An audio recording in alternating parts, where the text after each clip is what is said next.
think that'll about do it. Good morning, good morning, good morning, and welcome back. Um, Due to some scheduling issues I've been having, where my Fridays seem to keep being absconded with, I am shifting my Freeform Fridays block to Saturdays. So story time Saturday. Content will remain the same, time frame will remain the same, just happening on a different day for a few weeks probably. Um, I figure that is about it. That's really the only tangible change. So, good morning to anyone who's tuning in, if any of you exist. I realize this went largely unannounced because I kind of got poached Friday, and I'm making sure that I'm switching this over to Saturdays to keep that from happening in future. I should know in advance if such a thing ever happens again so I can actually tell people so people can tune in. If you're tuning in after all this, it's kind of it's all academic anyway. Okay, so last time, where did we get up to? We're still reading short stories from Greg Egan's Axiomatic. Where are we up to? We got up to a kidnapping. We have not read a kidnapping yet. Okay, this one's cute. It's a shorty but a goodie. What is the one after kidnapping? Because it's about time that we get introduced to the Jewel, which is a cute idea that'll pop up in a couple stories. Let's see, where are we at? And after a kidnapping is learning to be me, which is the first story featuring the Jewel. You'll learn more about that concept when we get there. Let's see. Not sure what's after that one, because I would kind of like to make some real progress. Oh, the moat is after that. That's not my favorite story. It's kind of it's short. It's kind of like slice of life, I guess. So it's like here's this broad. There's some ideas there. It's kind of just like here, let's paint in broad strokes. A day in the life of somebody living in this city in an indeterminate point in time in the near future. It's only a couple of pages long. It's not super long. So yeah, I'll get through that at least through the moat. So without further ado, let me get a quick swig of water going. Ooh, I'm running low on fluid.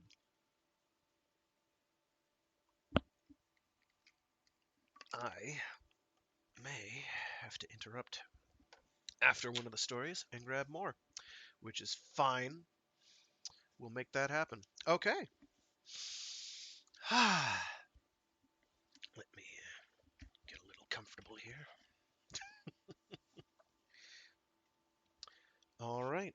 As always, I am open to feedback. So if there's something I'm doing poorly or something you need clarification on, do post a message, and I probably won't interrupt my reading of the story to respond to it, but I'll at least get to it after I finish one of the stories, and we'll go from there. All right. So without further ado, this is a kidnapping.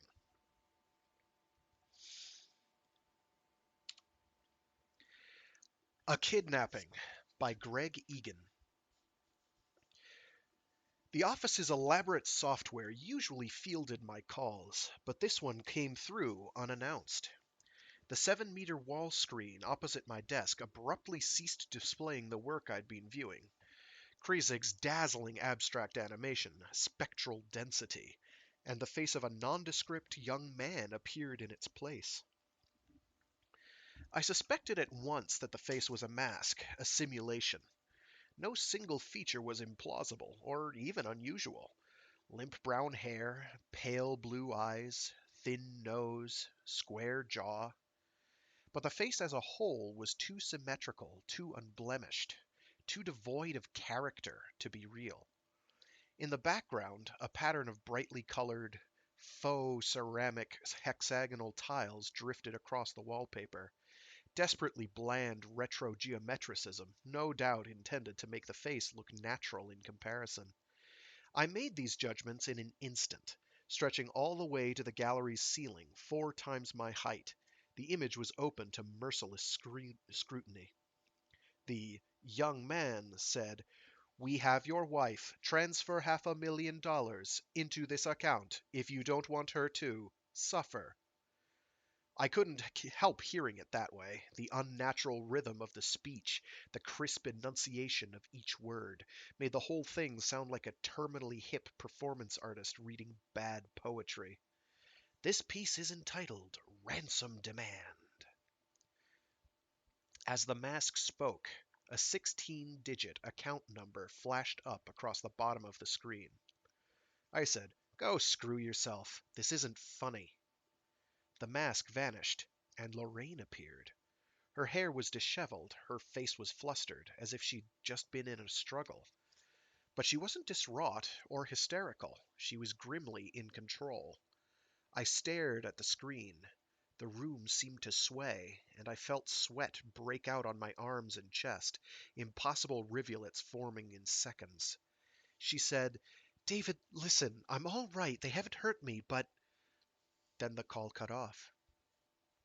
For a moment, I just sat there, dazed, drenched with sweat, too giddy to trust myself to move a muscle. Then I said to the office, "Replay that call." I expected a denial. "No calls have been put through all day." But I was wrong. The whole thing began again. "We have your wife." Go screw yourself. "David, listen." I told the office, "Call my home." I don't know why I did that. I don't know what I believed, what I was hoping for. It was more a reflex action than anything else, like flailing out to grab something solid when you're falling, even if you know full well that it's far beyond your reach. I sat and listened to the ringing tone. I thought, I'll cope with this, somehow. Lorraine will be released, unharmed. It's just a matter of paying the money. Everything will happen step by step. Everything will unwind inexorably, even if each second along the way seems like an unbreachable chasm. After 7 chimes, I felt like I'd been sitting at the desk, sleepless for days, numb, tenuous, less than real. Then Lorraine answered the phone. I could see the studio behind her, all the familiar charcoal sketches on the wall. I opened my mouth to speak, but I couldn't make a sound. Her expression changed from mild annoyance to alarm. She said, "David, what's wrong? You look like you're having a heart attack." For several seconds I couldn't answer her. On one level I simply felt relieved, and already slightly foolish for having been so easily taken in. But at the same time I found myself holding my breath, bracing myself for another reversal. If the office phone system had been corrupted, how could I be sure that this call had reached home?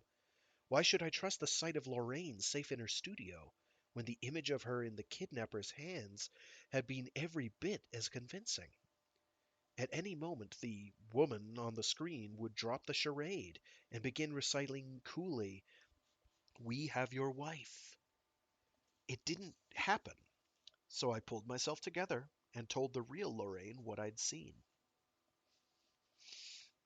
In retrospect, of course, it all seemed embarrassingly obvious. The contrast between the intentionally unnatural mask and the meticulously plausible image that followed was designed to keep me from questioning the evidence of my own eyes. This is what a simulation looks like. Smart-arsed expert spots it at once. So this, 1,000 times more realistic, must be authentic. A crude trick, but it had worked. Not for long, but long enough to shake me up. But if the technique was transparent, the motive remained obscure. Some lunatic's idea of a joke?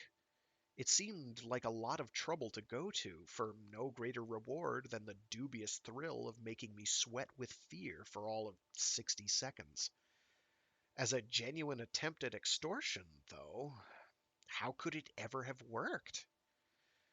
Were they hoping that I'd transfer the money immediately? Before the shock wore off? Before it even occurred to me that an image of Lorraine, however lifelike, proved nothing? If so, surely they would have kept me on the phone, threatening imminent danger, building up the pressure, leaving me with no time for doubts and no opportunity to verify anything. It didn't make sense either way. I replayed the call for Lorraine, but she didn't seem to take it very seriously. A crank caller with fancy technology is still just a crank caller. I remember my brother when he was 10 years old, phoning up random numbers on a dare, putting on a ludicrous high-pitched voice which was meant to sound like a woman, and telling whoever answered that he was about to get gang raped. Needless to say, I thought it was totally sick and extremely immature. I was 8, but his friends all sat around laughing their heads off. 30 years later, this is the equivalent. How can you say that? 10-year-old boys do not own $20,000 video synthesizers. No, some might, but I'm sure there are plenty of 40-year-old men with the same sophisticated sense of humor. Yeah, 40-year-old psychopaths who know exactly what you look like, where we live, where I work. We argued the point for almost 20 minutes, but we couldn't agree upon what the call meant or what we should do about it. Lorraine was obviously growing impatient to get back to work, so, reluctantly, I let her go. I was a wreck, though. I knew I'd get nothing done that afternoon, so I decided to close the gallery and head for home. Before leaving, I phoned the police. Against Lorraine's wishes, but as she'd said, "You got the call, not me. If you really want to waste your time and theirs, I can't stop you." I was put through to a Detective Nicholson in the Communications Crime Division, and I showed him the recording. He was sympathetic, but he made it clear that there wasn't much he could do. A criminal act had been committed, and a ransom demand was a serious matter, however rapidly the hoax had been debunked. But identifying the perpetrator would be virtually impossible.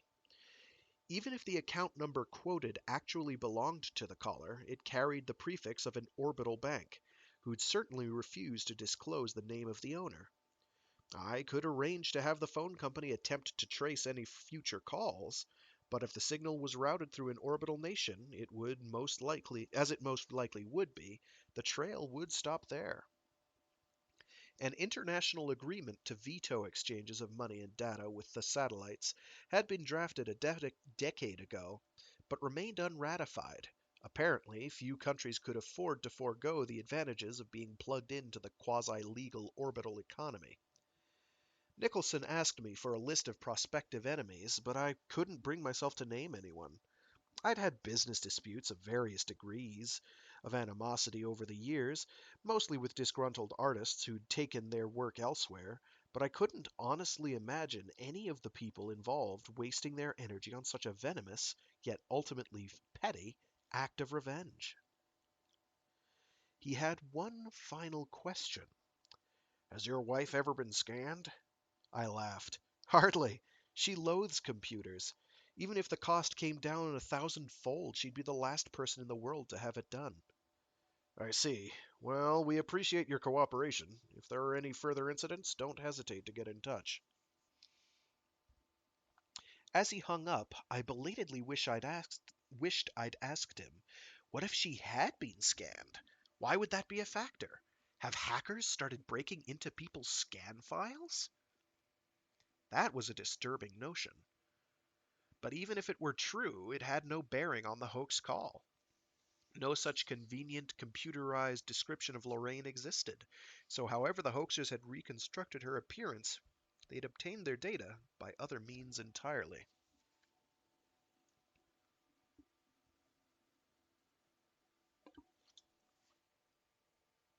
I drove home on manual override, breaking the speed limit, marginally, on 5 separate occasions, watching the fines add up on the dashboard display until the car intoned, "One more violation and your license is suspended." I went straight from the garage to the studio. Lorraine was there, of course. I stood in the doorway, watching her silently as she fussed over a sketch. I couldn't make out the subject, but she was working in charcoal again. I often teased her about her anachronistic methods. Why do you glorify the faults of traditional materials? Artists in the past had no choice but to make a virtue out of necessity. But why keep up the pretense? If charcoal on paper or oil paint on canvas really is so wonderful, then describe whatever it is you find so sublime about them to some virtual art software, and then generate your own virtual materials which are twice as good. All she'd ever say in reply was, "This is what I do, this is what I like, this is what I'm used to. There's no harm in that, is there?" I didn't want to disturb her, but I didn't want to walk away. If she noticed my presence, she gave no sign of it. I stood there and thought, I really do love you, and I really do admire you, the way you kept your head in the middle of. I caught myself. The middle of what? Being thrust in front of a camera by her abductors? None of that had actually happened. No, but I knew Lorraine, and I knew that she wouldn't have fallen to pieces, that she would have stayed in control. I could still admire her courage and her level headedness, however bizarre the means by which I'd been reminded of those qualities. I started to turn away, and she said, "Stay if you like. I don't mind you watching." I took a few steps into the cluttered studio. After the stark, cavernous spaces of the gallery, it looked very homely. "What are you working on?" She stood aside from the easel. The sketch was almost completed. It showed a woman, clenched fist raised to her lips, staring straight at the onlooker. Her expression was one of uneasy fascination, as if she was gazing at something hypnotic, compelling, and deeply troubling.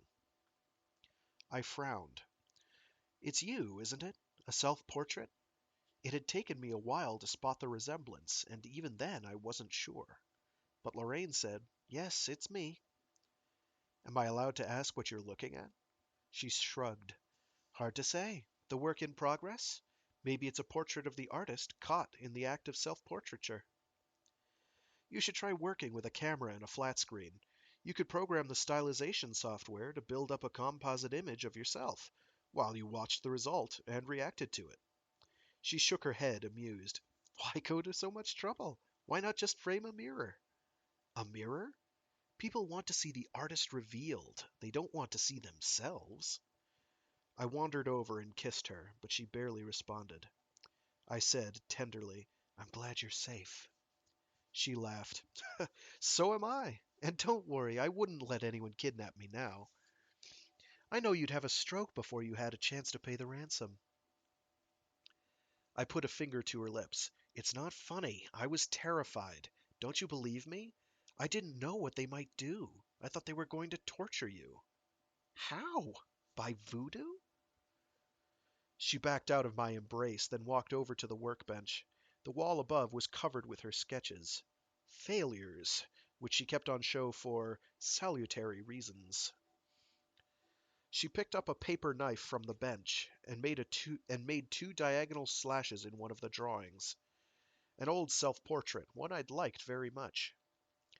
Then she turned to me and said, in mock amazement, "That didn't hurt a bit." I managed to keep myself from broaching the subject again until late in the evening. We were sitting in the living room, huddled together in front of the fireplace, ready for bed, but reluctant to move from this cozy spot, even though a few words to the house could have reproduced the very same hearthside warmth anywhere at all. Hearthside warmth anywhere at all. "What worries me," I said, "is that someone must have followed you around with a camera, long enough to capture your face, your voice, your mannerisms." Lorraine scowled. "My what? This thing didn't even speak a whole sentence. And they need not have followed me anywhere. They probably just intercepted a phone call I made and based it all on that. They pushed their own call straight through your office defenses, didn't they? They're probably just a bunch of bored hackers. And for all we know, they could live on the other side of the planet." "Maybe, but not one phone call, dozens. They must have gathered a lot of data, however they did it. I've talked to artists who do simulation portraits, 10 or 20 seconds of action based on hours of sittings, and they say it's still not easy to fool anyone who really knows the subject. Okay, I should have been skeptical, but why wasn't I? Because it was so convincing. Because it was exactly how I would have imagined you. She shifted in my arms irritably. It was nothing like me. It was melodramatic, computerized overacting. And they knew it, which is why they kept it so short. I shook my head. Nobody can judge an impersonation of themselves. You'll have to take my word for it. I know it only lasted a few seconds, but I swear they got it right. As the conversation dragged on into the early hours of the morning, Lorraine stood her ground, and I had to concede that there was nothing much we could actually do to make our lives any safer, whether or not the caller harbored plans to inflict real physical harm. The house already had state-of-the-art security hardware, and Lorraine and I both carried surgically implanted radio alarm beacons. Even I balked at the idea of hiring armed bodyguards. I had to concede, too, that no serious aspiring kidnappers would have alerted us to their intentions with a hoax call. Finally, wearily, as if it had to be settled there and then if we weren't to keep arguing until dawn, I caved in. Maybe I'd overreacted. Maybe I just resented having been fooled. Maybe the whole thing had been nothing but a prank after all. However sick, however technically accomplished, however apparently pointless.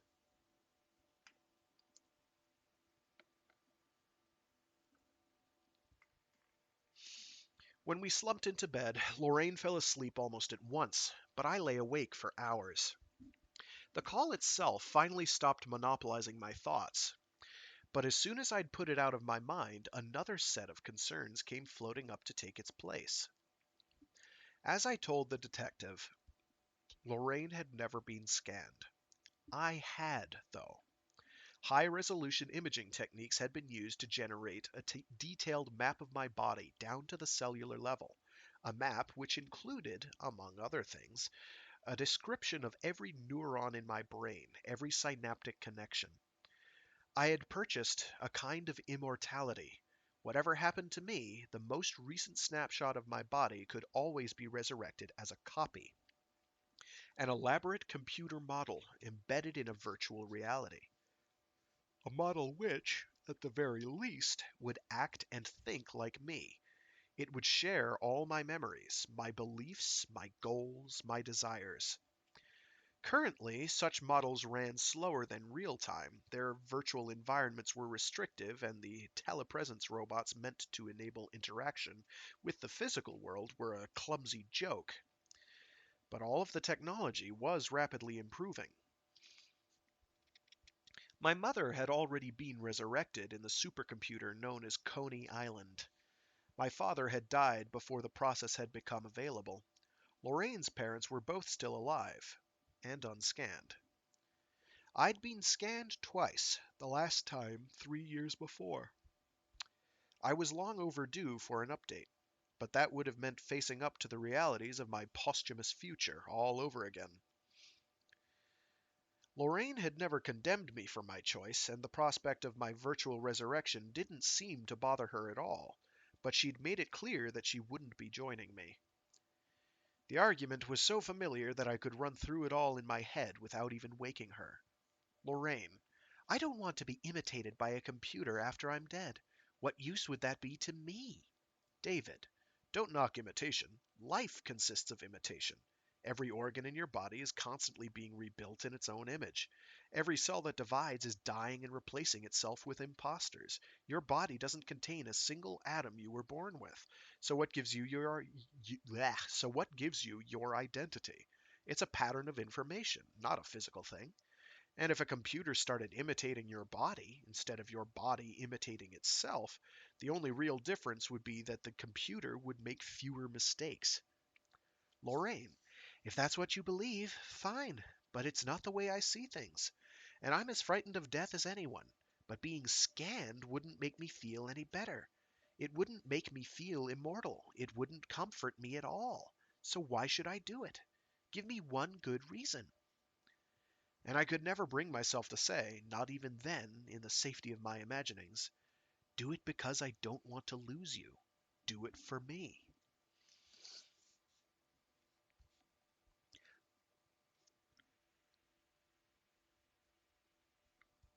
I spent the next morning dealing with a curator for a large insurance company who was looking for a change of decor for a few hundred lobbies, elevators, and boardrooms, real and virtual. I had no trouble selling her some suitably dignified electronic wallpaper by some suitably revered young talents. Some starving artists put low-resolution roughs of their work into network galleries, hoping to strike a compromise between a version so crude as to be off-putting and one so appealing as to make buying the real thing superfluous. Nobody will pay for art unseen, and in the network galleries, to see was to own. Physical galleries, tightly run, remained the best solution. All my visitors were screened for microcameras and visual cortex taps. Nobody left the building with anything more than an impression without paying for it. If it had been lawful, I would have demanded blood samples and refused entry to anyone with a genetic predisposition to eidetic memory. In the afternoon, as always, I viewed the work of aspiring exhibitors. I finished watching the Kriesig piece, which had been interrupted the day before, and then started sifting through a great heap of lesser submissions. The process of deciding what would or wouldn't be acceptable to my corporate clientele required no intellectual or emotional exertion. After 2 decades in the business, it had become a purely mechanical act, as uninvolving, most of the time, as standing at a conveyor belt sorting nuts from bolts. My aesthetic judgment hadn't been blunted. If anything, it had become more finely honed. But only the most exceptional work evoked anything more from me than a highly astute, unfailingly accurate assessment of marketability. When the image of the kidnapper broke through onto the screen again, I wasn't surprised. The instant it happened, I realized that I'd been waiting for it all afternoon. And although I grew tense in anticipation of the unpleasantness to follow, at the same time the opportunity of discovering more about the caller's true motives was, undeniably, welcome.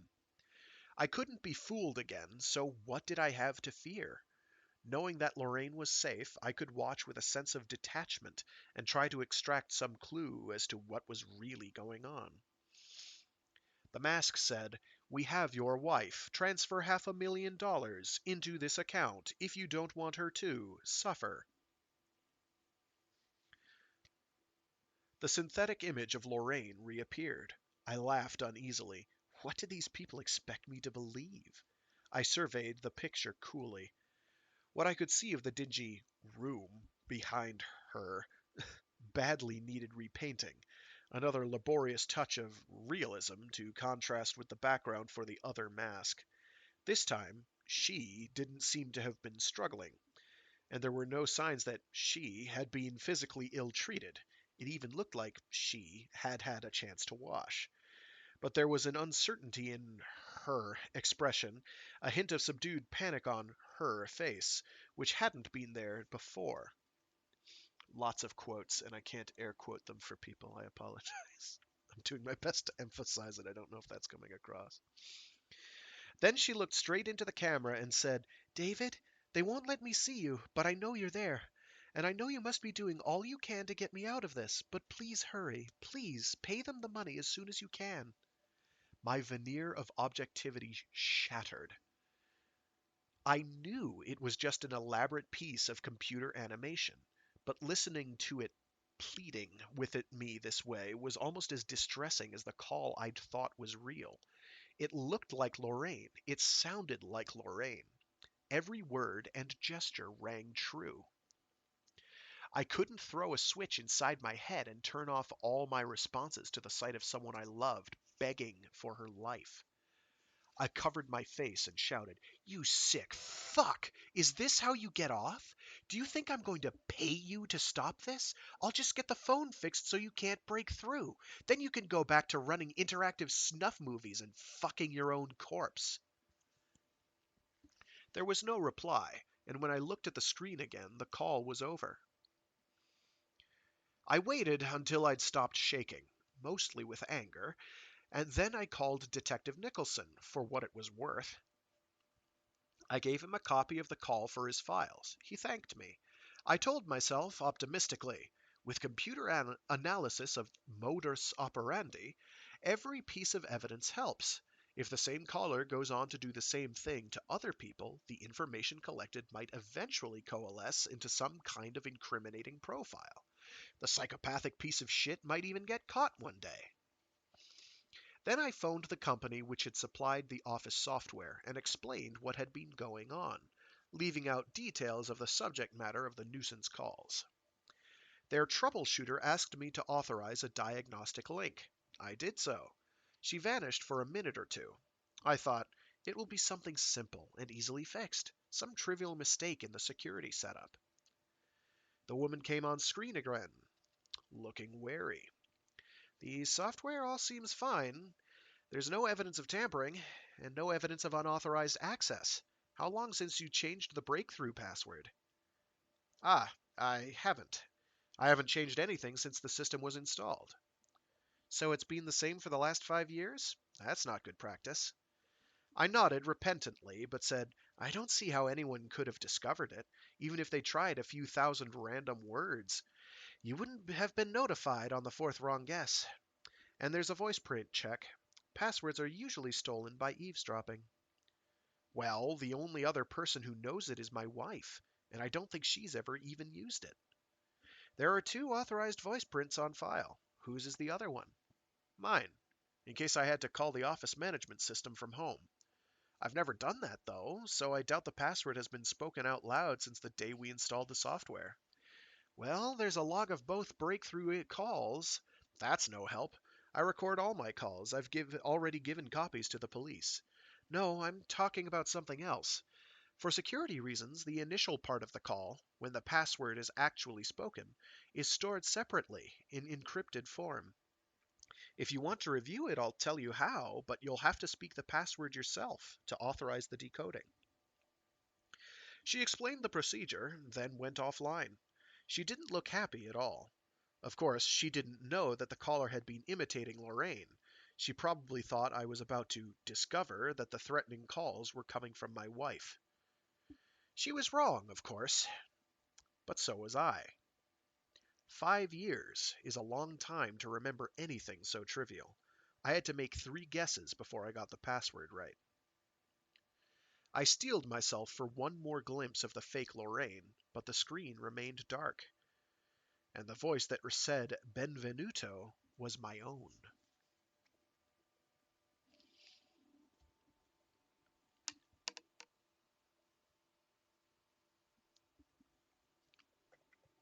When I arrived home, Lorraine was still working, so I left her undisturbed. I went to my study and checked the terminal for mail. There was nothing new, but I scrolled back through the list of past items until I came to the most recent video postcard from my mother, which had arrived about a month before. Because of the time rate difference, talking face to face was arduous, so we kept in touch by sending each other these recorded monologues. I told the terminal to replay it. There was something I half remembered at the end, something I wanted to hear again. My mother had been slowly unaging her appearance ever since her resurrection in Coney Island. She now looked about 30. She'd been working on her house, too, which had gradually mutated and expanded from a near perfect model of her last real world home into a kind of 18th century French mansion, all carved doors, Louis XV chairs, ornate wall hangings, and chandeliers. She inquired dutifully about my health and Lorraine's, the gallery, Lorraine's drawings. She made a few acerbic comments on current political events, both inside and outside the island. Her youthful appearance, her opulent surroundings, weren't acts of self-deception. She was not an old woman anymore. She did not live in a 4-room apartment. Pretending that she had no choice but to mimic her last few years of organic life would have been absurd. She knew exactly who and where she was, and she had every intention of making the best of it. I'd planned to fast forward through the small talk, but I didn't. I sat and listened to every word, transfixed by the image of this non-existent woman's face, trying to make sense of my feelings for her, trying to untangle the roots of my empathy, my loyalty, my love. for this pattern of information copied from a body now long decayed. Finally, she said, "You keep asking me if I'm happy, if I'm ever lonely, if I've found someone." She hesitated, then shook her head. "I'm not lonely. You know your father died before this technology was perfected, and you know how much I loved him. Well, I still do. I still love him. He's not gone any more than I am. He lives on in my memory, and that's enough. Here, of all places, that's enough." The first time I'd heard these words, I'd thought she'd been speaking in uncharacteristic platitudes. Now, I thought I understood the barely intentional hint behind her reassurances, and a chill passed through me. He lives on in my memory. Here, of all places, that's enough. Of course, they would have kept it quiet. The organic world wasn't ready to hear this, and copies could afford to be patient. That was why I hadn't yet heard from my mother's companion. He could wait however many decades it took for me to come to the island in person, and that's when he'd see me again. As the serving trolley unloaded the evening meal onto the dining room table, Lorraine asked, "Any more high-tech heavy breathing today?" I shook my head slowly, over-emphatically, feeling like an adulterer, or worse. Inside, I was drowning, but if anything showed, Lorraine gave no sign that she'd noticed. She said, "Well, it's hardly the kind of trick you can play twice on the same victim, is it?" "No." In bed, I stared out into the suffocating darkness, trying to decide what I was going to do, although the kidnappers no doubt knew the answer to that already, and they'd hardly have gone ahead with their plan if they hadn't believed I'd pay them in the end. Everything made sense now. Far too much sense. Lorraine had no scan file, but they'd broken into mine. To what end? What use is a man's soul? Well, there's no need to guess. It will tell you. Extracting the office password would have been the least of it. They must have run my copy through a few hundred virtual scenarios and selected the one most likely to produce the largest return on their investment. A few hundred resurrections, a few hundred different delusions of extortion, a few hundred deaths. I didn't care. The notion was far too bizarre, far too alien to move me, which was probably why there hadn't been a very different ransom demand. "We have your copy." And the fake Lorraine, not even a copy of the real woman, but a construct based entirely on my knowledge of her, my memories, my mental images. What empathy, what loyalty, what love did I owe her? The kidnappers might not have fully reproduced the memory resurrection techniques invented in the island. I didn't know what they'd actually created, what, if anything, they'd brought to life. How elaborate was the computer model behind her words, her facial expressions, her gestures? Was it complex enough to experience the emotions it was portraying, like a copy? Or was it merely complex enough to sway my emotions? Complex enough to manipulate me without feeling a thing? How could I know one way or the other? How could I ever tell? I took the humanity of my mother for granted. Perhaps in turn she did the same for my resurrected unscanned father, plucked from her virtual brain. But what would it take to convince me that this pattern of information was someone I should care about, someone who desperately needed my help? I lay in the dark beside the flesh and blood Lorraine and tried to imagine what the computer simulation of my mental image of her would be saying in a month's time. Imitation Lorraine. "David, they tell me you're there. They tell me you can hear. If that's true, I don't understand. Why haven't you paid them? Is something wrong? Are the police telling you not to pay?" Silence. "I'm all right. I'm hanging on, but I don't understand what's happening." Long silence. "They're not treating me too badly. I'm sick of the food, but I'll live. They've given me some paper to draw on, and I've done a few sketches." Even if I was never convinced, even if I was never certain, I'd always be wondering, what if I'm wrong? What if she's conscious after all? What if she's every bit as human as I'll be when I'm resurrected, and I've betrayed her, abandoned her? I couldn't live with that. The possibility and the appearance would be enough to tear me apart. And they knew it. My financial management software labored all night to free the money from investments.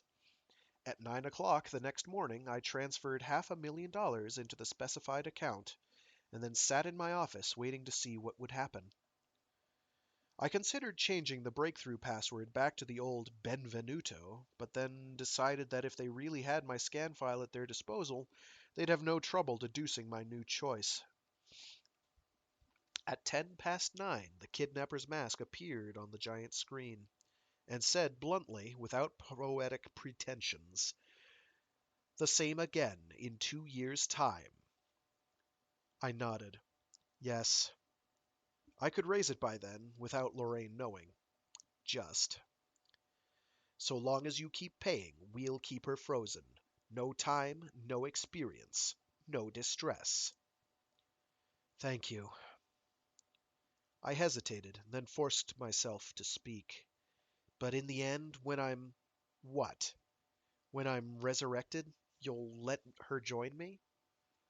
The mask smiled magnanimously. Of course.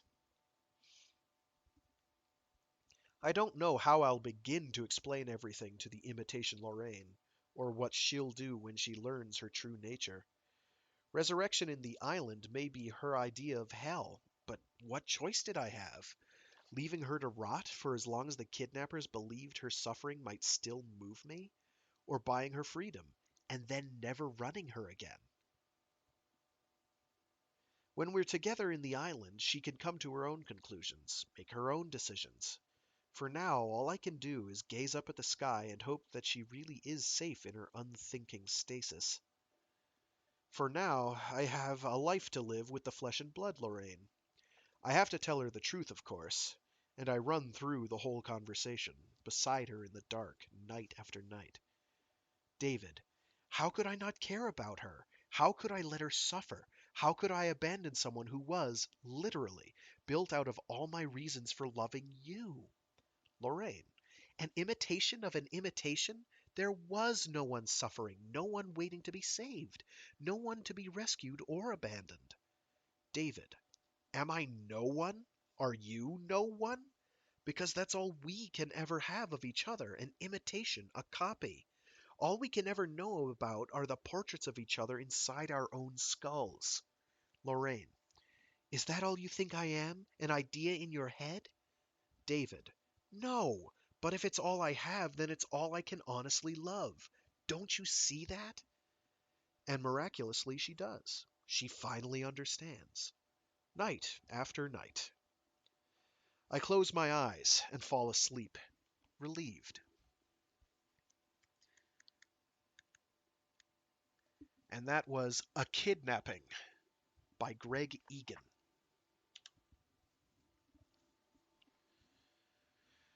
Is good. So it's like all those calls where somebody says to their aged grandparent or uncle or distant relative, "Hey, I'm trapped in Spain by or Italy or insert country here by the authorities, and I need $500 to get out because they're very bribable." And it's preying on your fears, but it is, as they say, next level, in the sense that it's also working around with the fact that we have the ability to store people's brains or personalities in a computer simulation. So it it's sort of asking the classic questions of posthumanism: how do we define humanity? Um, and this has, the brilliant idea of, okay, if you're able to make a copy of a person, what about, and because, we aren't another person, we have to run simulations in our own head of another person, how we relate to other people, you know, then you could make a simulation of a significant other that wasn't officially scanned in. and they'd be everything you ever remembered and loved about them. Is spooky. Is very spooky. I like it. I love it. I live for that stuff. That stuff drives me bananas in the best way possible. All right, let me get another drink of water here.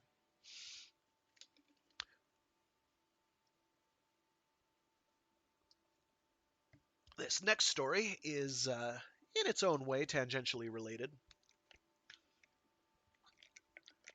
in the sense that it involves a certain degree of post-humanism or uh, some interesting thoughts and ideas on the nature of specifically, well, I don't really want to spoil it. I guess backing yourself up in some ways, but continuation of humanity sort of thing. If you're able to do stuff like backing up brains and kind of doing that in real time. Uh, let's see, what time is it? Oh yeah, we got plenty of time. I have time. Should be able to get through this one no problem, and with any luck should be able to get through the moat, which comes after it, because that one's relatively short and bittersweet. Let's see. I don't think I'll be able to get to the one after the moat, because that one's a bit meatier. I think. Ooh. Yeah. Okay. So, next one up is Learning to be Me, where we are introduced to the concept of the jewel, which will be described rather well by the author himself.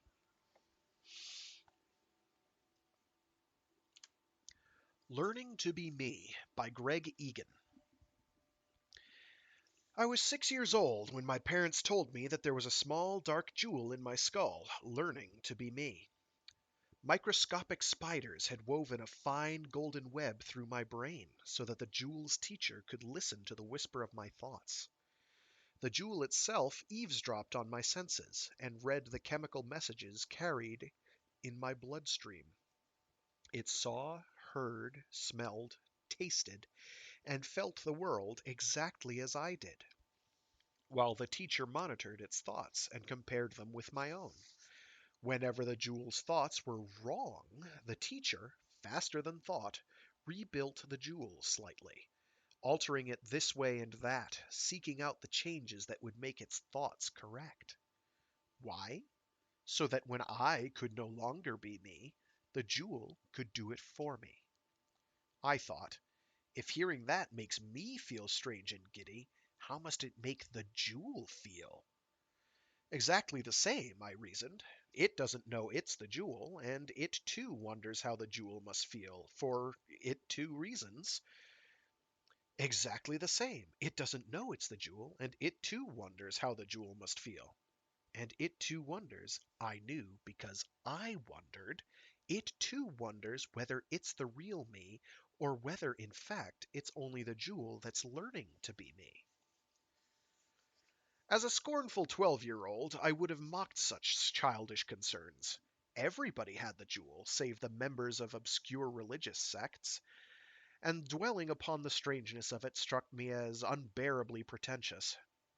The jewel was the jewel, a mundane fact of life, as ordinary as excrement. My friends and I told bad jokes about it the same way we told bad jokes about sex, to prove to each other how blasé we were about the whole idea. Yet we weren't quite as jaded and imperturbable as we pretended to be. One day, when we were all loitering in the park, up to nothing in particular, one of the gang, whose name I've forgotten but who has stuck in my mind as always being far too clever for his own good, asked each of us in turn, "Who are you, the jewel or the real human?" We all replied, unthinkingly, indignantly, "The real human." When the last of us had answered, he cackled and said, "Well, I'm not. I'm the jewel, so you can eat my shit, you losers, 'cause you'll all get flushed down the cosmic toilet. But me, I'm gonna live forever." We beat him, until he bled.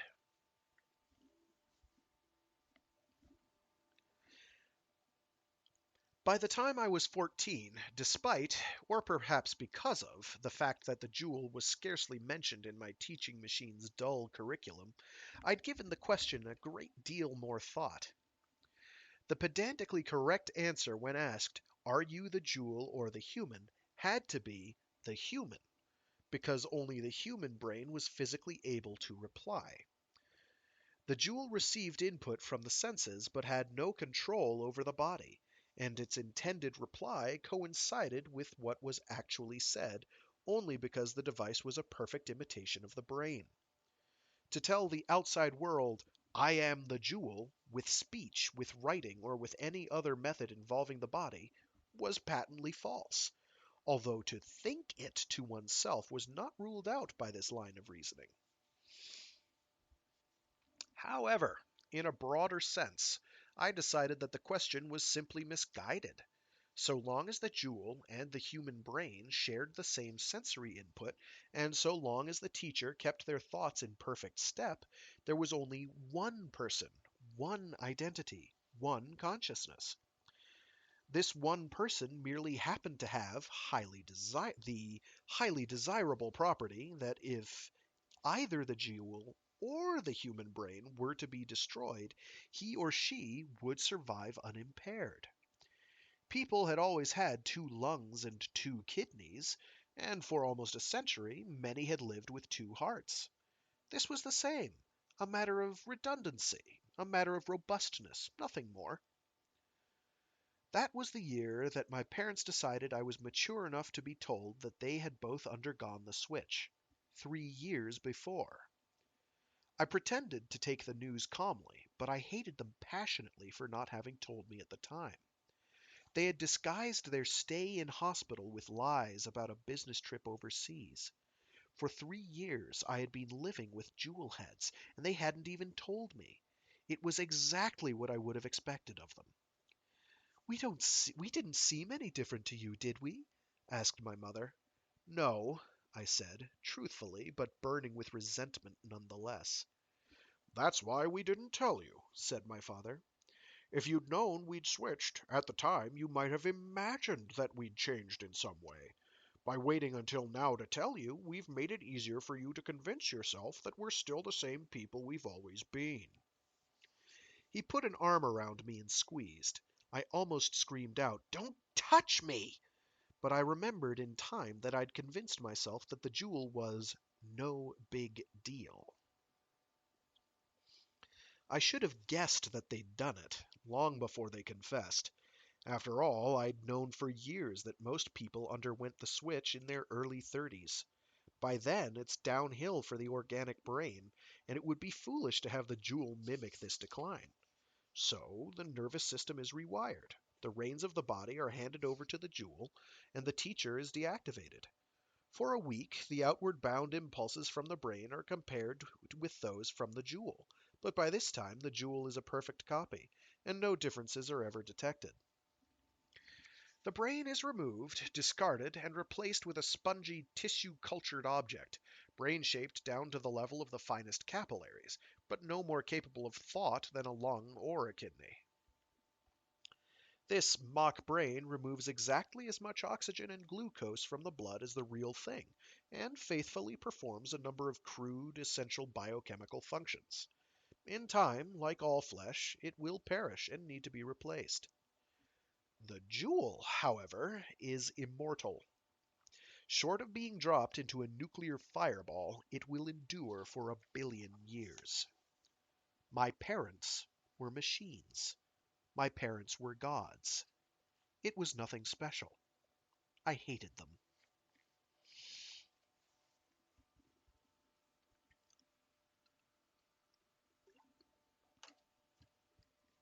When I was 16, I fell in love and became a child again. Spending warm nights on the beach with Eva, I couldn't believe that a mere machine could ever feel the way I did. I knew full well that if my jewel had been given control of my body, it would have spoken the very same words as I had, and executed with equal tenderness and clumsiness my every awkward caress. but I couldn't accept that its inner life was as rich, as miraculous, as joyful as mine. Sex, however pleasant, I could accept as a purely mechanical function, but there was something between us, or so I believed, that had nothing to do with lust, nothing to do with words, nothing to do with any tangible action of our bodies that some spy in the sand dunes with parabolic microphone and infrared binoculars might have discerned. After we made love, we'd gaze up in silence at the handful of visible stars, our souls conjoined in a secret place that no crystalline computer could hope to reach in a billion years of striving.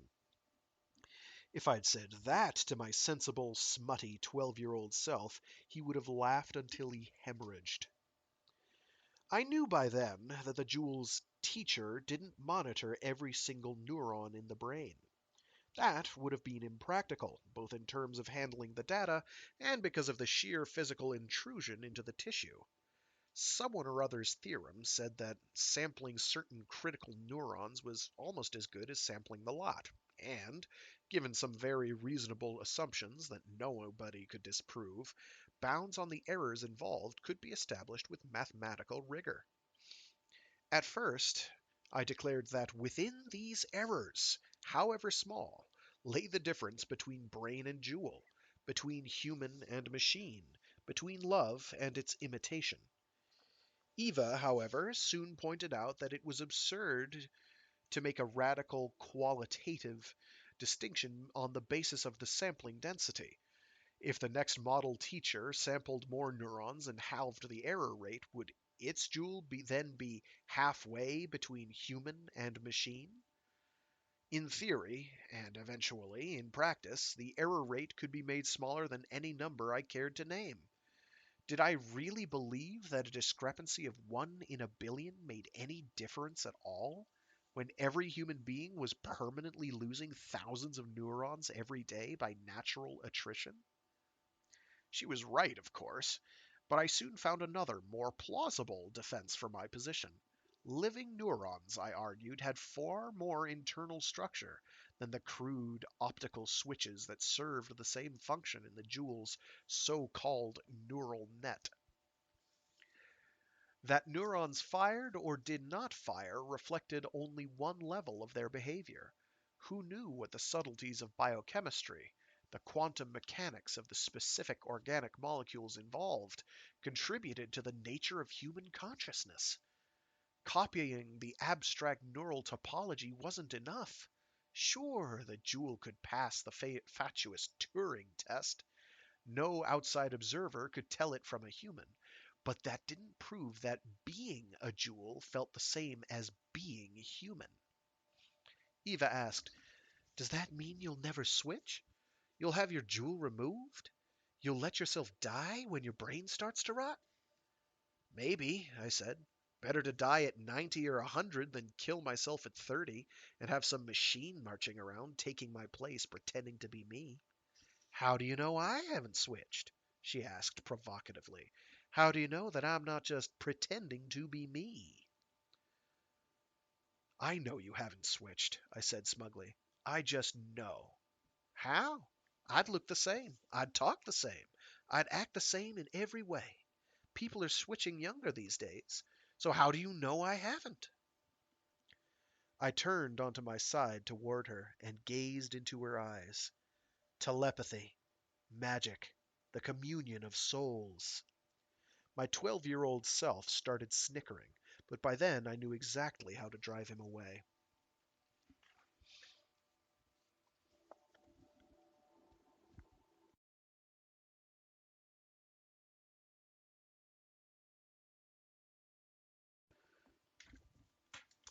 At 19, although I was studying finance, I took an undergraduate philosophy unit. The philosophy department, however, apparently had nothing to say about the Ndoli device, more commonly known as the Joule. Ndoli had in fact called it the Dual, as in D-U-A-L, but the accidental homophonic nickname had stuck. The Dual. Get it? They talked about Plato and Descartes and Marx. And they talked about St. Augustine and, when feeling particularly modern and adventurous, Sartre. But if they'd ever heard of Gödel, Turing, Hamsun, or Kim, they refused to admit it.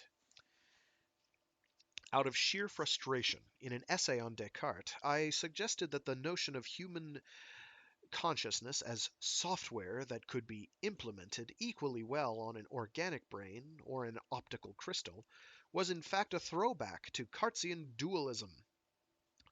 Read soul. My tutor superimposed a neat diagonal luminous red line over each paragraph that dealt with this idea, and wrote in the margin, in vertical, bold-face, 20-point times with a contemptuous 2 hertz flash, irrelevant! Exclamation point. I quit philosophy and enrolled in a unit of optical crystal engineering for non-specialists. I learned a lot of solid-state quantum mechanics. I learned a lot of fascinating mathematics. I learned that a neural net is a device used only for solving problems that are far too hard to be understood. A sufficiently flexible neural net can be configured by feedback to mimic almost any system, to produce the same patterns of output from the same patterns of input. But achieving this sheds no light whatsoever on the nature of the system being emulated. Understanding, the lecturer told us, is an overrated concept. Nobody really understands how a fertilized egg turns into a human. What should we do? Stop having children until ontogenesis can be described by a set of differential equations? I had to concede that she had a point there. Oops. It was clear to me by then that nobody had the answers I craved, and I was hardly likely to come up with them myself. My intellectual skills were, at best, mediocre. It came down to a simple choice. I could waste time fretting about the mysteries of consciousness, or, like everybody else, I could stop worrying and get on with my life.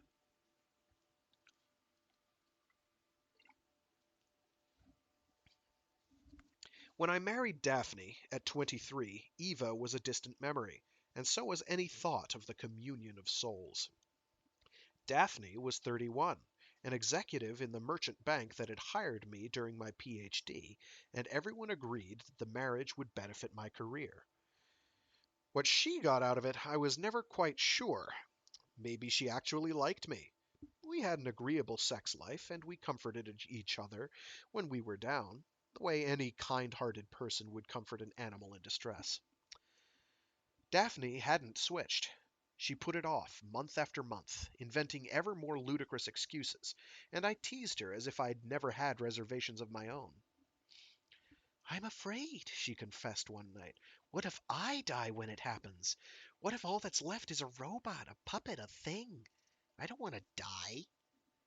Talk like that made me squirm, but I hid my feelings. "Suppose you had a stroke," I said glibly, "which destroyed a small part of your brain. Suppose the doctors implanted a machine to take over the functions which that damaged region had performed. Would you still be yourself?" "Of course." "Then if they did it twice, or 10 times, or 1,000 times, that doesn't necessarily follow." "Oh, at what magic percentage, then, would you stop being you?" She glared at me. "All the old cliched arguments. Fault them, then, if they're so old and cliched." She started to cry. "I don't have to. Fuck you. I'm scared to death, and you don't give a shit." I took her in my arms. "Shh, I'm sorry, but everyone does it sooner or later. You mustn't be afraid. I'm here. I love you." The words might have been a recording, triggered automatically by the sight of her tears. "Will you do it?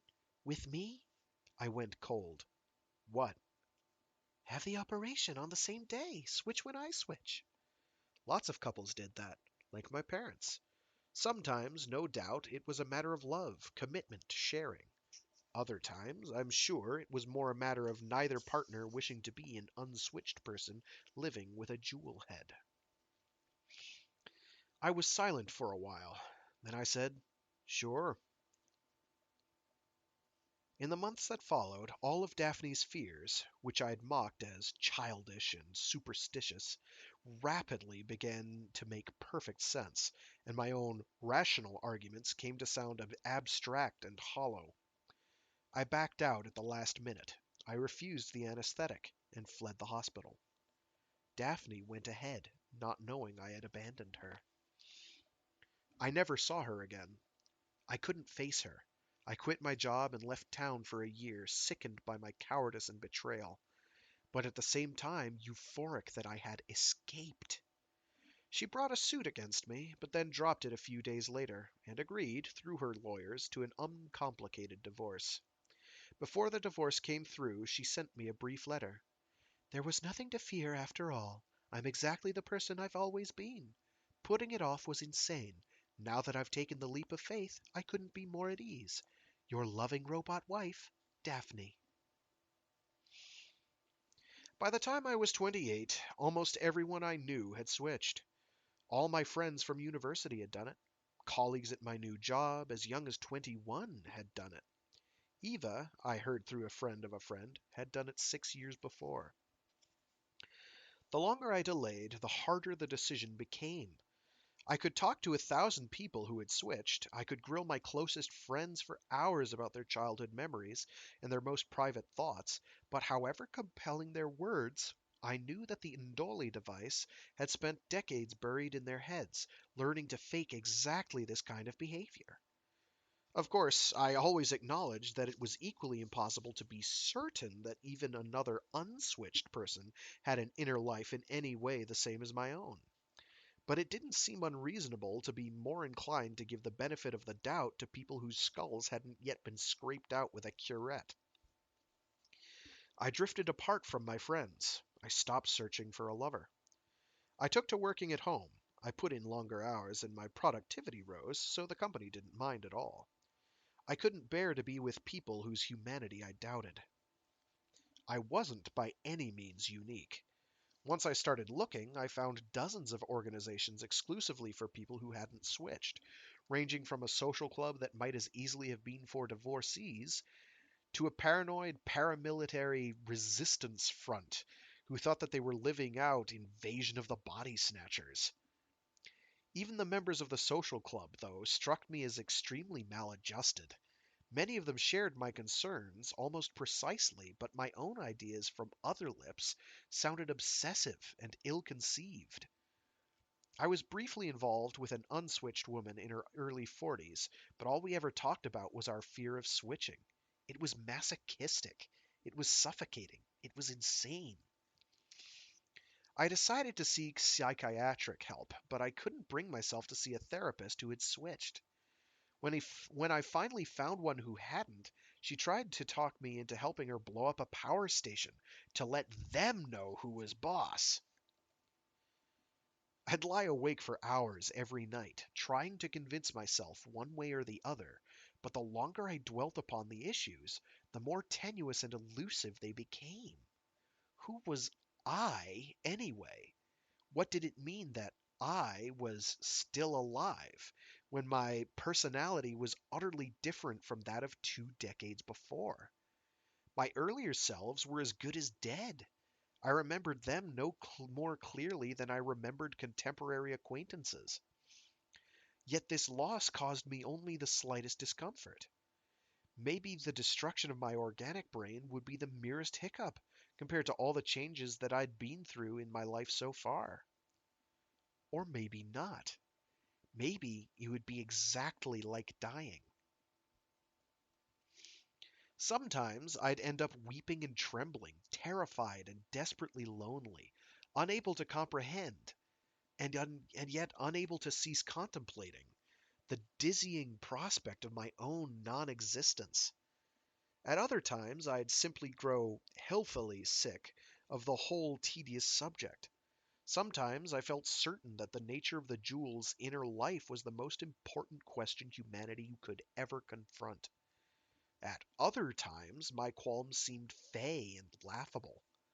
Every day, hundreds of thousands of people switched, and the world apparently went on as always. Surely that fact carried more weight than any abstruse philosophical argument. Finally, I made an appointment for the operation. I thought, what is there to lose? 60 more years of uncertainty and paranoia? If the human race was replacing itself with clockwork automata, I was better off dead. I lacked the blind conviction to join the psychotic underground, who, in any case, were tolerated by the authorities only so long as they remained ineffectual.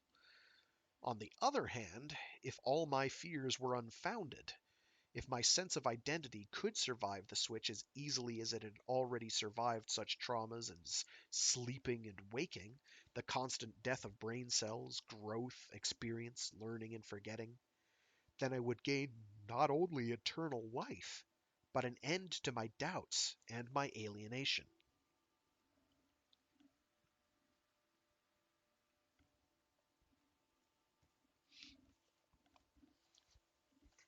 I was shopping for food one Sunday morning, 2 months before the operation was scheduled to take place, flicking through the images of an online grocery catalog, when a mouth-watering shot of the latest variety of apple caught my fancy.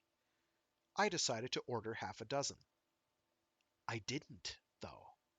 Instead, I hit the key which displayed the next item.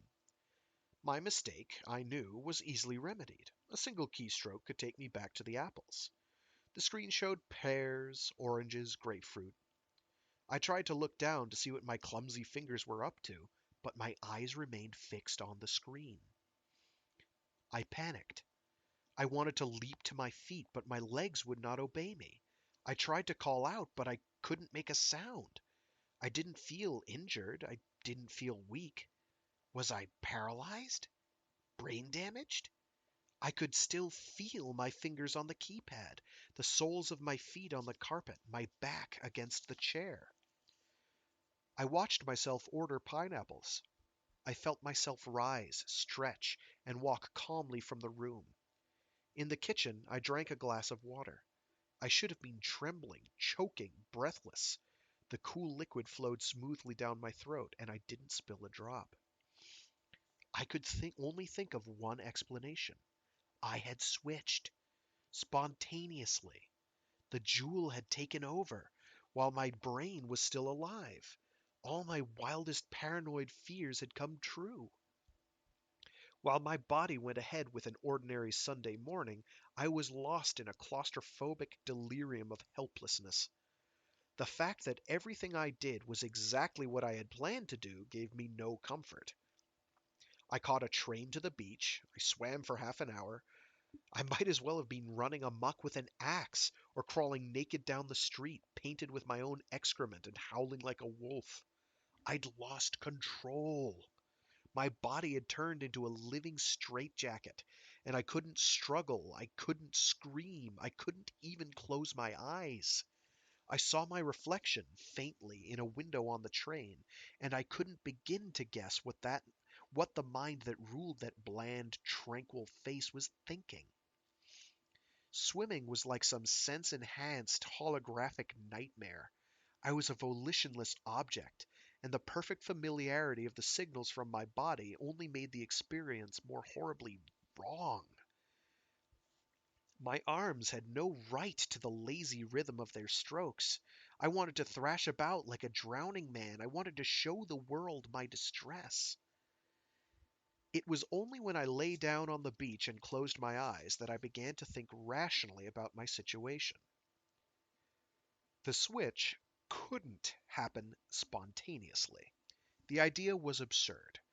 Millions of nerve fibers had to be severed and spliced by an army of tiny surgical robots which weren't even present in my brain, which weren't due to be injected for another 2 months. Without deliberate intervention, the Indoli device was utterly passive, unable to do anything but eavesdrop. No failure of the jewel or the teacher could possibly take control of my body away from my organic brain. Clearly, there had been a malfunction, but my first guess had been wrong. Absolutely wrong. I wish I could have done something when the understanding hit me. I should have curled up, moaning and screaming, ripping the hair from my scalp, raking my flesh with my fingernails. Instead, I lay flat on my back in the dazzling sunshine. There was an itch behind my right knee, but I was, apparently, far too lazy to scratch it. Oh, I ought to have managed, at the very least, a good, solid bout of hysterical laughter when I realized that I was the jewel. The teacher had malfunctioned. It was no longer keeping me aligned with the organic brain. I hadn't suddenly become powerless. I had always been powerless.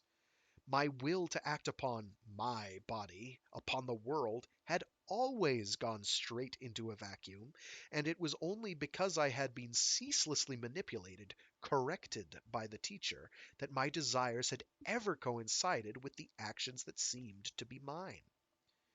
There are a million questions I could ponder, a million ironies I could savor, but I mustn't. I need to focus all my energy in one direction. My time is running out. When I enter hospital and the switch takes place, if the nerve impulses I transmit to the body are not exactly in agreement with those from the organic brain, the flaw in the teacher will be discovered and rectified. The organic brain has nothing to fear. His continuity will be safeguarded, treated as precious, sacrosanct. There will be no question as to which of us will be allowed to prevail. I will be made to conform once again. I will be corrected. I will be murdered. Perhaps it is, Perhaps it is absurd to be afraid. Looked at one way, I've been murdered every microsecond for the last 28 years. Looked at another way, I've only existed for the 7 weeks that have now passed since the teacher failed, and the notion of my separate identity came to mean anything at all. And in one more week, this aberration, this nightmare will be over. 2 months of misery. Why should I begrudge losing that when I'm on the verge of inheriting eternity? Except that it won't be I who inherits it, since that 2 months of misery is all that defines me. The permutations of intellectual interpretation are endless, but ultimately I can only act upon my desperate will to survive. I don't feel like an aberration, a disposable glitch. How can I possibly hope to survive? I must conform of my own free will. I must choose to make myself appear identical to that which they would force me to become. After 28 years, surely I am still close enough to him to carry off the deception.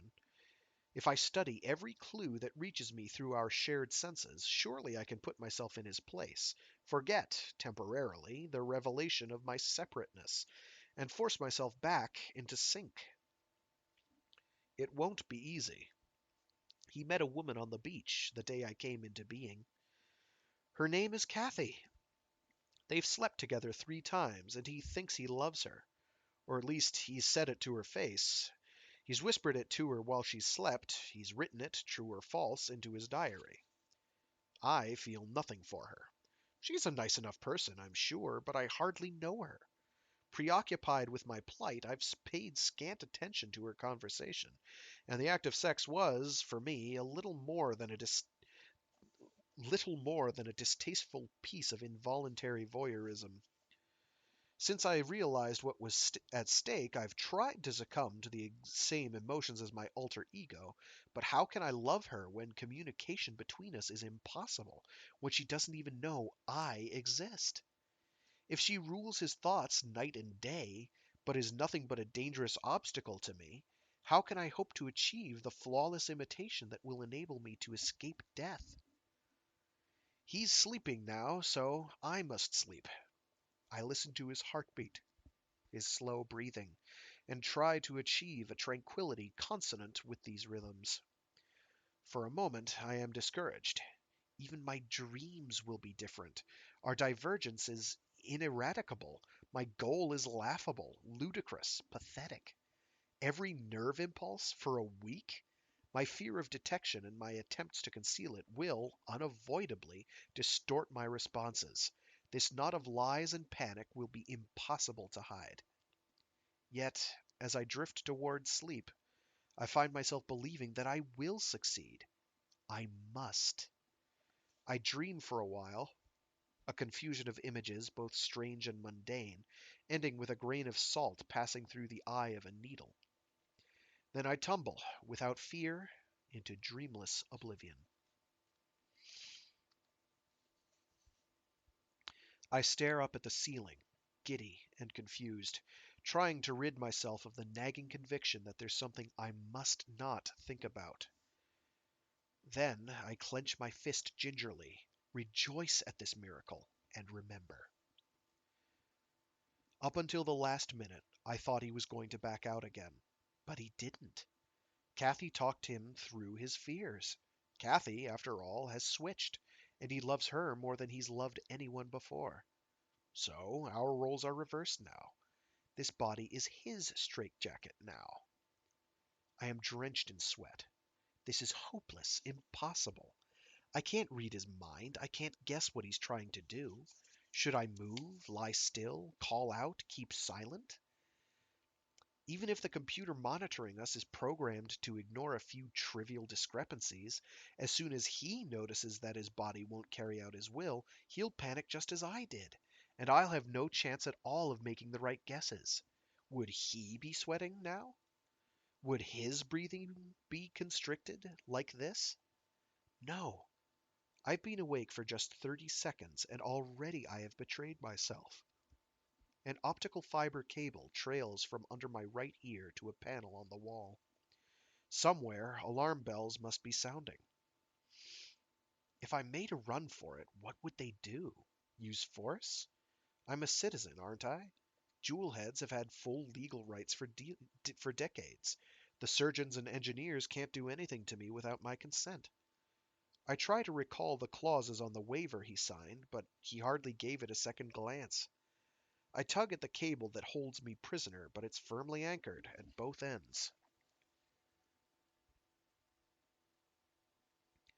When the door swings open, for a moment I think I'm going to fall to pieces, but from somewhere I find the strength to compose myself. It's my neurologist, Dr. Prem. He smiles and says, "How are you feeling? Not too bad?" I nod dumbly. The biggest shock for most people is that they don't feel different at all. For a while you think, it can't be this simple, it can't be this easy, this can't be normal. But you'll soon come to accept that it is, and life will go on unchanged. He beams, taps my shoulder paternally, and turns and departs. Hours pass. What are they waiting for? The evidence must be conclusive by now. Perhaps there are procedures to go through, legal and technical experts to be consulted, ethics committees to be assembled to deliberate on my fate. I'm soaked in perspiration, trembling uncontrollably. I grab the cable several times and yank with all my strength, but it seems fixed in concrete at one end and bolted to my skull at the other. An orderly brings me a meal. "Cheer up," he says. "Visiting time soon." Afterwards, he brings me a bedpan, but I'm too nervous even to piss. Kathy frowns when she sees me. "What's wrong?" I shrug and smile, shivering, wondering why I'm even trying to go through with the charade. Nothing. I just feel a bit sick, that's all.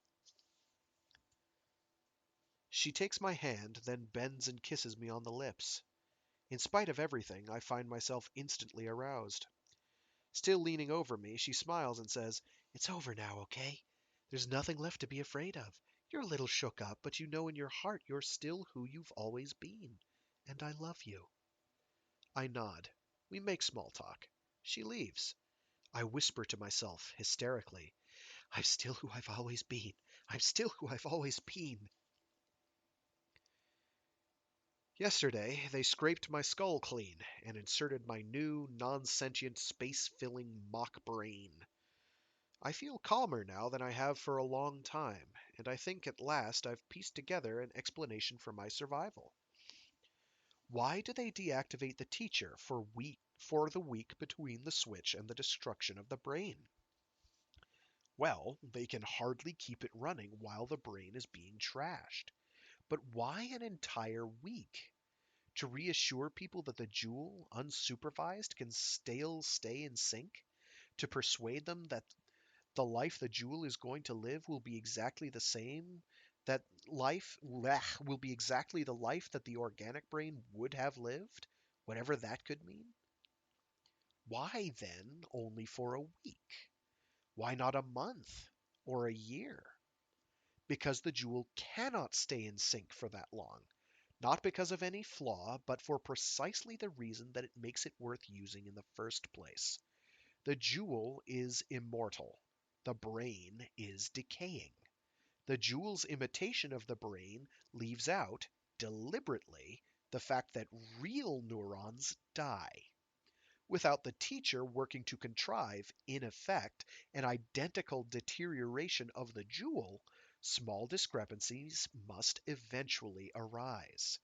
A fraction of a second's difference in responding to a stimulus is enough to arouse suspicion, and, as I know too well, from that moment on, the process of divergence is irreversible. No doubt, a team of pioneering neurologists sat huddled around a computer screen 50 years ago and contemplated a graph of the probability of this radical divergence versus time. How would they have chosen 1 week? What probability would have been acceptable? A tenth of a percent? A hundredth? A thousandth? However safe they decided to be, it's hard to imagine them choosing a value low enough to make the phenomenon rare on a global scale, once 250,000 people were being switched every day. In any given hospital, it might happen only once a decade or once a century, but every institution would still need to have a policy for dealing with the eventuality. What would their choices be? They could honor their contractual obligations and turn the teacher on again, erasing their satisfied customer and giving the traumatized organic brain the chance to rant about its ordeal to the media and the legal profession. Or they could quietly erase the computer records of the discrepancy and calmly remove the only witness. So this is it. Eternity. I'll need transplants in 50 or 60 years' time, and eventually a whole new body, but that prospect shouldn't worry me. I can't die on the operating table. In 1,000 years or so, I'll need extra hardware tacked on to cope with my memory storage requirements, but I'm sure the process will be uneventful. On a timescale of millions of years, the structure of the jewel is subject to cosmic ray damage, but error-free transcription to a fresh crystal at regular intervals will circumvent that problem. In theory, at least, I'm now guaranteed either a seat at the Big Crunch or participation in the heat death of the universe. I ditched Kathy, of course. I might have learned to like her, but she made me nervous, and I was thoroughly sick of feeling that I had to play a role. As for the man who claimed that he loved her, the man who spent the last week of his life helpless, terrified, suffocated by the knowledge of his impending death, I can't yet decide how I feel. I ought to be able to empathize, considering that I once expected to suffer the very same fate myself. Yet somehow he simply isn't real to me. I know my brain was modeled on his, giving him a kind of causal primacy. But in spite of that, I think of him now as a pale, insubstantial shadow. After all, I have no way of knowing if his sense of himself, his deepest inner life, his experience of being, was in any way comparable to my own. And that was Learning to Be Me by Greg Egan.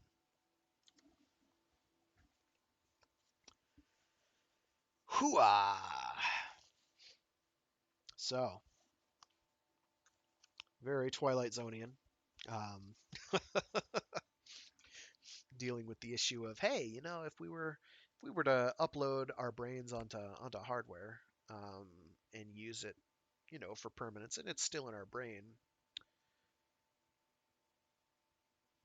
and we go through with that as a means of achieving immortality. Which one of us is the real one? What is indeed your error rate on such a process? It doesn't have to be very high. Eventually, it's going to happen. And so, what do you do about it? Well, as a hospital, probably basically nothing. You still have a near as damn it simulacrum of the person, and the meat brain is, that's some really bad publicity. The when you really think about it, the personality that was previously trapped and in the jewel uh, isn't going to tell anyone because it doesn't want to get eradicated. So you just kind of let it happen. And so it is. All right. So it turns out that I'm actually going to have to scoot a smidgen earlier than I would like. I wanted to get through the moat, but it looks like I am not going to be able to get through the moat today, but next week is a new week and I should be able to get through it then. Thanks for tuning in if anyone tuned in. If you didn't tune in, start tuning in. Or thank you, alternatively. Thank you for watching it after the fact. Anybody seeing these is better than nobody seeing these, slash listening to these, rather. Thanks, and see you again, or talk to you again, read to you again next week. As always, I have my Mecha Mondays stream and my Warframe Wednesdays stream on Monday and Wednesday, respectively. I will see people there. Well, not see, but I'll be there. All right. Thank you again, and have a great day.